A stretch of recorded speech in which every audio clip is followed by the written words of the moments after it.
Hey guys, Huzzy here bringing you another video. Now quickly, I want to say this video is not going to be visual, it's more going to be like a podcast type thing. I may change what's on the screen a couple of times, but it's basically a update on how have I found Diamond. I've been in Diamond now for over a month, and I'm currently, well, I'll quickly change the screen to the right screen, I'm currently Diamond 4. Which honestly is okay. I'm pretty happy with being Diamond 4. Obviously, I got promoted about a week ago, and yeah, it's been an up and down road, let's say. But this video, I'm going to cover what are the common bans, common picks, and general what have I thought about being in Diamond. Now, as I said, you don't have to have this on the screen when you're watching this video, I suppose, but more listening. I didn't want to do a huge video about it. As it was basically a thread on Summoner School, the subreddit, and people were, discussing what their experiences was, and I actually posted a reply, and I thought this might be a good idea to make a video and, just spread the word, what have I found Diamond to be like. So anyway, in Diamond, the common bans, now obviously this may change in the future, but this is to the current date of the 2nd of August 2013, and yeah, the common bans in Diamond basically are very similar every single game. You have Elise that's normally banned. What else? You've got Kassadin is becoming more of a ban. You've got Twisted Fate. Shen is in there. Zed. Now one that's come into ban not long ago is Vayne. Vayne is often banned simply because she's a lot stronger than a lot of the other AD carries, although I feel Twitch is very good against Vayne. Thresh obviously very much banned in every single ELO out there. So they're kind of the common bans. Common picks. Well, common picks in Diamond, you do have like Lee Sin, that you pretty much see one in every game. There's also Jarvans in there that you see in most games. And then obviously you have, if they're not banned, they will be picked. So the ones I said banned, if they're not banned, they're most likely going to be picked in the game. There are a few more common picks. You do see, Karthus's occasionally. Fizzes is a big one. Stuff like that. There's basically not a huge difference between all the different ELOs.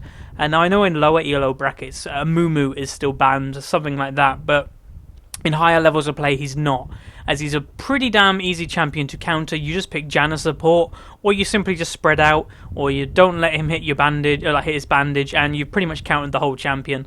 So that's why he's not really picked in higher ELO of play. But in lower ELOs, I know he's a pretty good champion because people don't know or can't react in time to dodge all his abilities. So what have I found Diamond to be like so far? Well, obviously I have been promoted, so I have had some success in Diamond. I was in my promotion series to Diamond 3, but I unfortunately failed it and went on a little bit of a slump, I do have to be honest, when I should have identified earlier that I wasn't playing very well and I should have stopped there and then, but I was in a real mood to play League of Legends, so I just continued. So anyway, basically I obviously main mid, and I'm not playing mid as much as I want to right now. Normally on the pick order I'm around 3 or 4 in the list, so that is basically due to my MMR not being amazingly high for being Diamond 4. I'm rated normally with a mixture. It's actually a pretty big mixture. You get Platinum 1s that have high MMR. I was exactly the same when I was Platinum 1. I was rated with Diamond 2s and 1s sometimes, as I had very high MMR when I was Platinum because I hardly ever lost. But yeah, you get occasionally the Platinum 1 people, then there's a lot of Diamond 5s, that's the most of people you actually see is Diamond 5, and then you do get Diamond 4s like myself, and you get Diamond 3s and 2s occasionally as well. So there's a fair big range. I know when you hit Diamond 1, that's kind of the range where you only play against other Diamond 1s, but obviously I'm a quite far distance off that. I'm not entirely sure if I'm going to get that this season. I think this season I'm probably just going to get Diamond 3 or 2, but I'm actually very happy with even getting Diamond 5. So I've reached my goal, per se. I haven't set myself a goal for this season. Next season, I think I'll go hard on myself to get high Diamond instead of like mid Diamond in Season 3. So we'll see how that goes in Season 4. But anyway, what has been my overall experience with the people in Diamond? Now, if you watch my commentaries, you'll have seen pretty good examples of when people flame or rage in Diamond, and they are pretty damn bad. I do have to say, my most enjoyable time ever in solo queue was going through Platinum. Platinum was really nice. Platinum, very little people raged, the community was quite nice, and it felt good. And where in Diamond, there is normally a rager every single match, and generally someone gets reported every single game. even if it's a very good game, now, even if it's not a bad game and nobody feeds, etc., it's just a close game, some will always try and point the blame to someone, even in Diamond. That's why, to this day, I still will argue the point that ELO hell doesn't exist, because in Diamond you still get trolls, flamers, ragers, you name it, we have it, as well as in Bronze. So, yeah, it's all over League of Legends. ELO hell is solo queue, so basically it doesn't exist. So when people are saying if you're low ELO, if you're watching this video, you're bronze or silver and stuff, and you think ELO hell exists, trust me, it doesn't. Sure, aim for higher ELOs, but expect to see the same trolls, rages, etc. when you get up there. And hopefully you will be up here one day and you can experience it for yourself. Now, saying that, it sounds like I'm all saying bad things. It's not. There are very good points of being Diamond. Sometimes you are in a solo queue game by yourself, you're not even duo queue with anybody, and you synergize with your team so well, it feels amazing. You feel like you're in a 5v5 Diamond ranked team, that you're all communicating really well, even if nobody's typing. Someone could just ping something, or someone will say, right, we'll do this, this, and this, and you just do it. And it feels amazing. It does feel, as I said, like you're in a rank 5 team that everybody's playing really well. Obviously, there is the opposites to that, where everybody literally is arguing what to do. You may be having a rager, people have muted each other, and it's hell. So there is opposites and etc. There are games as well that everything is just pushing along, everything's not going great. Occasionally people may get caught out more than they should, and you're just kind of winning, or you're just a little bit behind. You do have them games, obviously, and they're the games where you personally have to make the difference. Now, I do want to quote the guy that Chaos was teaching. Now, I think I have said this in a video before, but going off it, me and my friends have actually done this in our heads and taken our personal experiences of solo queue. We have found this to be extremely accurate. 40% of games you go in are going to be automatic wins due to a feeder or a troll, etc. on the enemy team. Then 40% of the games you go in will be automatic losses because you'll have the feeder, you'll have the rage or the lever, the troll, whatever on your team. That leaves 20% of games that you can make an impact in on winning or losing. They're the 20% that make the difference of you going up or down. Obviously, you do get big win streaks. Like my personal best win streak was something like 10 games in a row that you just go really high, a couple divisions up at a time. But with that, they do come big losses. Now, recently I went on a 6-loss streak, which brought me down from 100 points to Diamond 4 to about 15. Where I'm hovering right now, I'm about 15 points in Diamond 4, which I'm okay with. I would like to try and get Diamond 3 relatively soon. But yeah, it's been an okay experience for me in Diamond. There are ups and downs, as I said. Now, the one thing I have to work on, and honestly, I would actually say it's what a lot of the Diamond community have to work on, is playing what we know. And this is one of the big things when a new person comes to me saying, Huz, I want some help. I say to them, right, what are you playing? And they list like 20 champions they play or something like that. And I say, no, just play what you know. Or they'll name me champions and they're on my friends list. And I see that they're playing a ranked game on something that they don't even know how to play. Now that, in a way, frustrates me, but it should frustrate them more. Play what you know if you want to go up in ELO. And that's very simple. Play, like, in ranked, try hard. And if someone on the enemy team is like, oh, these tryhards, don't even care. It's ranked. Win the ranked games. Don't be the guy that doesn't care if you're going to win or lose. Care, but don't care enough to rage. Basically, play what you know. So right now, I'm actually in a state where I'm playing pretty much a different champion every single game.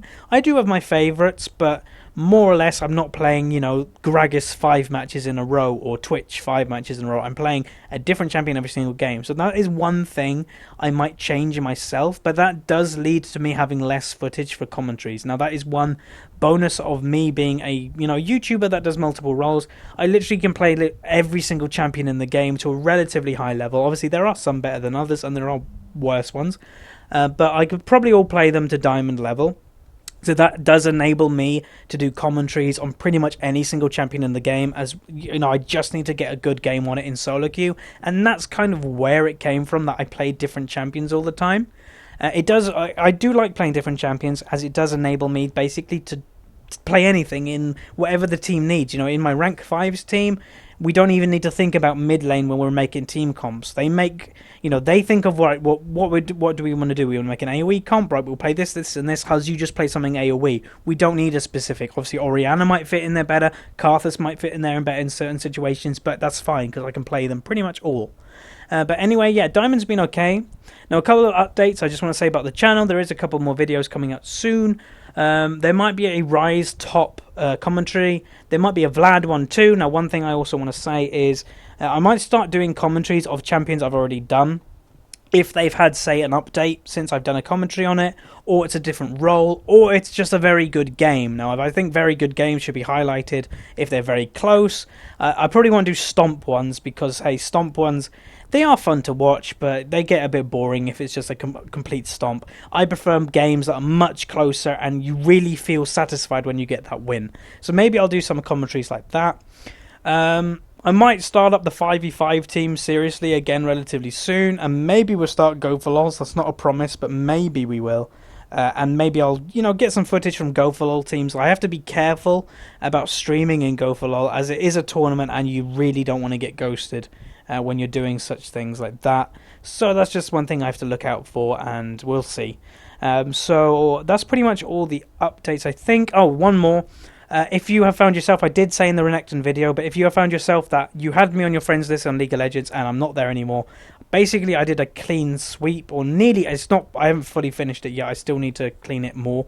But I was overrun with too many people in my friends list in League of Legends, nearly 300 people, and that led to me getting a lot of questions, etc., on times that maybe I just wanted a bit of downtime, or I was streaming, something like that. So basically, to rectify this, I've basically made a chat room in the League of Legends client, and it's basically called HuzzyGames. So you literally, on the bottom right of your League of Legends client, you just click the middle button and then create or join chat room, type in HuzzyGames, and I'm on there pretty much all the time. I'm the only one in there at the moment, but I have had about 10 people or so in the time. But obviously it's brand new, so I wouldn't expect a lot of people to be in there right now.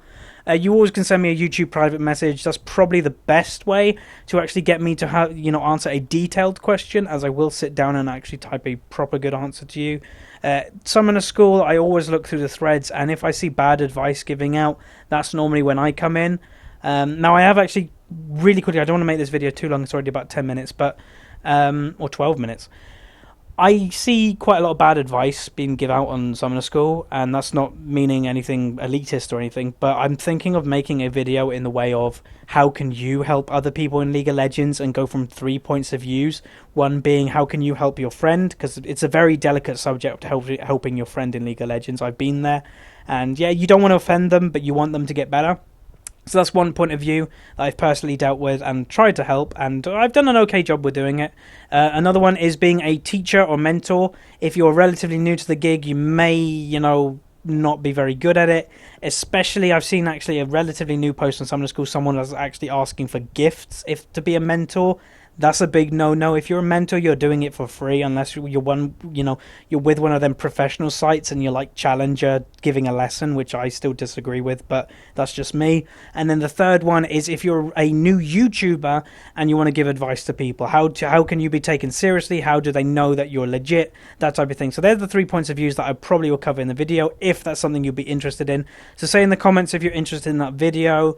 Any questions you have in the comments, etc. Any video ideas, always send them through. I'm always looking for new video ideas, that type of thing. So anyway, thanks for watching, guys. Hopefully this was not too long. Obviously it was a podcast, so not really much going on the screen.